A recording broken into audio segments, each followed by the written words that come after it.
What comes first to mind regarding smart cities? Cities with beautiful infrastructure and well designed urban planning. Since we're talking about smart cities and urban planning, I would like to introduce to you the mastermind and a prolific speaker, Sir Julien Carbonnell. Before diving into the plethora of knowledgeable speech, I want to give a gist about our speaker. Sir Julien Carbonnell belongs to the magnificent city of France. He did his graduation in psychology and later started independent work in real estate. He was always fascinated by the internet to design urban projects. In order to strengthen its projects he was involved in, he wanted to make use of his talent in corporate as well as non-profit.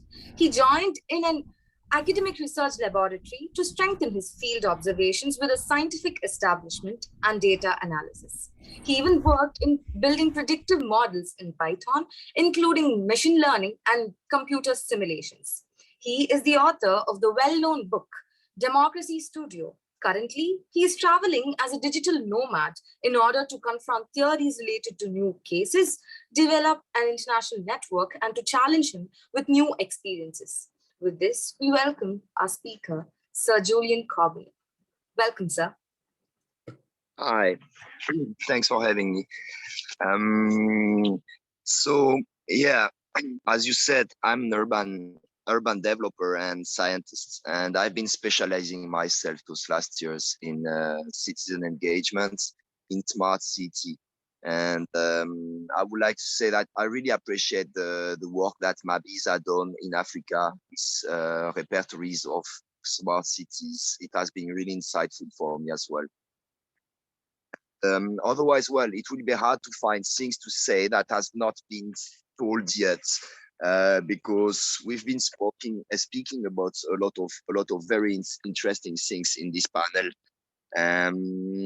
I really want to add something. Maybe is that it appears to me very important for the young people to understand that they have to do things with people. That's the most important thing to do.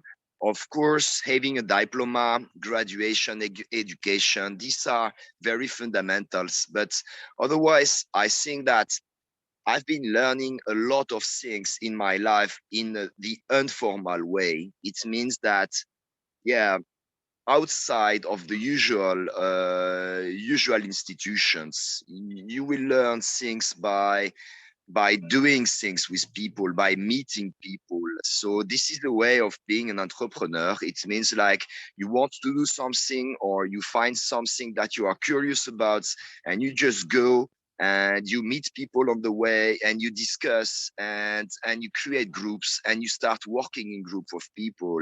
And this is how you create yourself an experience. This is how you create a learning hub or a big ecosystem of entrepreneurs that will be fruitful for you and that will also benefit all the other persons. Because as you know, like the sum is more than the addition of its parties. So I mean, individually, we all have skills and knowledge or experience. But when you put all that individual things in a group of people, it creates something that is bigger than the sum of the all of us.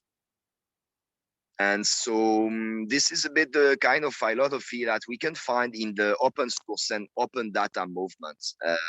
So I think that there is a crucial need for creating data repositories that will be open to anyone.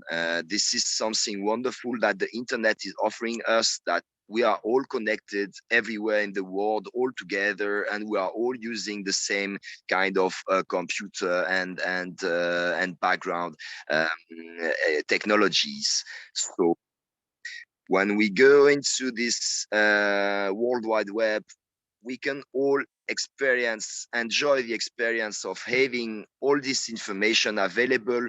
And there are still some places in the world where it's harder to find some information of good quality or information to start to build something with. So I would say that first, it's very important that we start creating open data repositories and Then also, like, when you build some model, for example, the models that I built for my democracy studio analysis, it's all available on my GitHub, and so everyone is I mean very welcome to use it. And usually, yeah, this is how it goes when you start coding. For example, you usually use the code of other people, and then this is how you learn to do it. And then most of the time, when you received something, you want to give back, and so you'll also publish your analysis or your models, even if it's not very tech, even if it's only at the beginning, like observation with bare eyes, but you will publish one article in the blog content on the topic that appears important to you, and that then someone else will be able to enjoy it, to read it, and to learn from you. So this is something very important. Uh, Create kinds of communities of like-minded people that want to move forward together.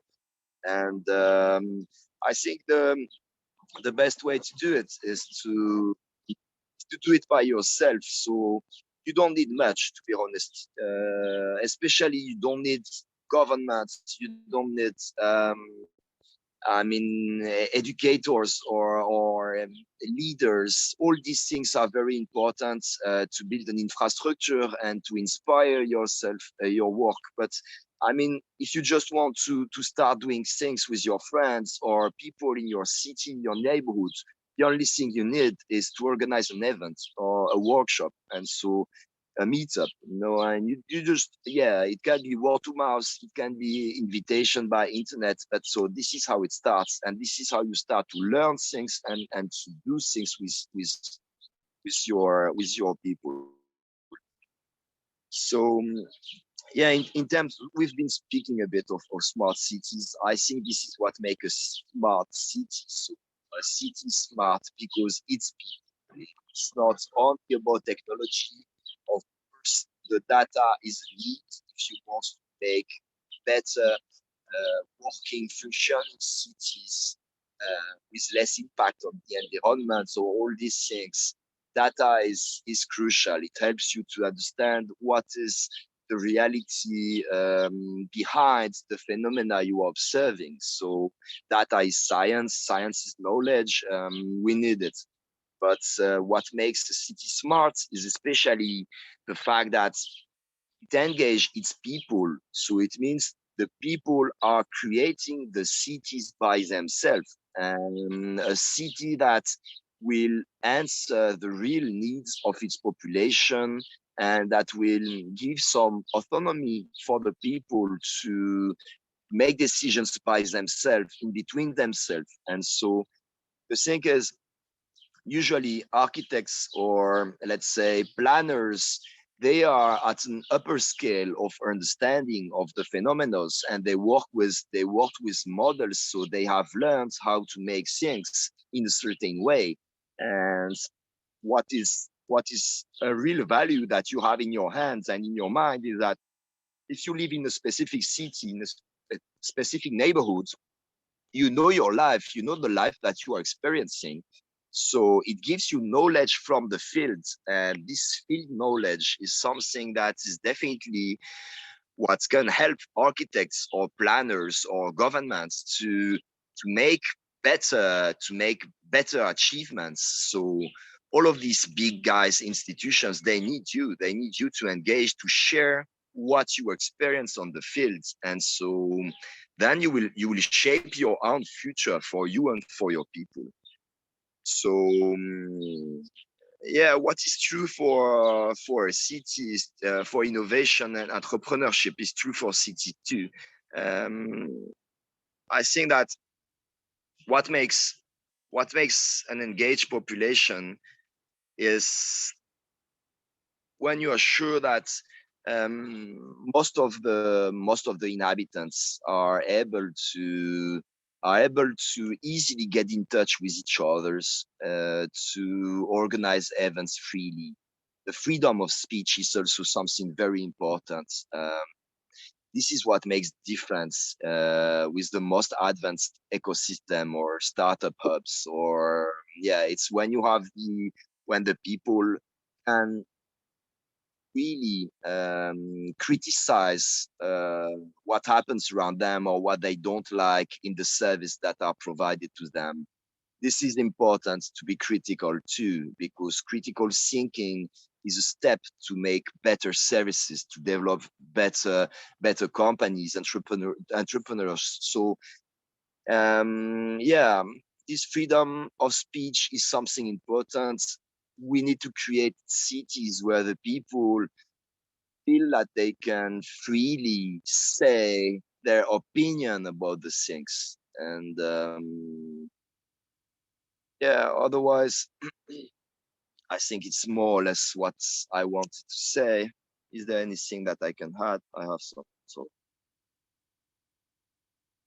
I think it's more or less all what I wanted to say. I will be glad to tell you more. At any moment, you can contact me from internet. This is the wonderful part of this global movement. Uh, Basically, I'm French, but at the moment, I'm living in USA for the summer because I'm traveling, so I'm changing my cities every 3 months. And it is amazing how much you can meet people, how much you can do things with a lot of different persons. It gives you a good human knowledge to meet all these people with different backgrounds. And this is wonderful. I mean, all this finally a small place. And what we can experience nowadays is really, let's say, an unprecedented opportunity. I really enjoy having you guys from all of these different countries, cultures, whatever. And so we can get in touch easily one with each other and start doing things together. So yeah, I would say that we are changing the world at the moment. The world is constantly changing, but we are part of the change that's happening now. Uh, yeah, the new generation is needed to keep going. So thank you very much. Merci, Monsieur, for giving us a wonderful insight about how the world has been connected through innovation and technology and how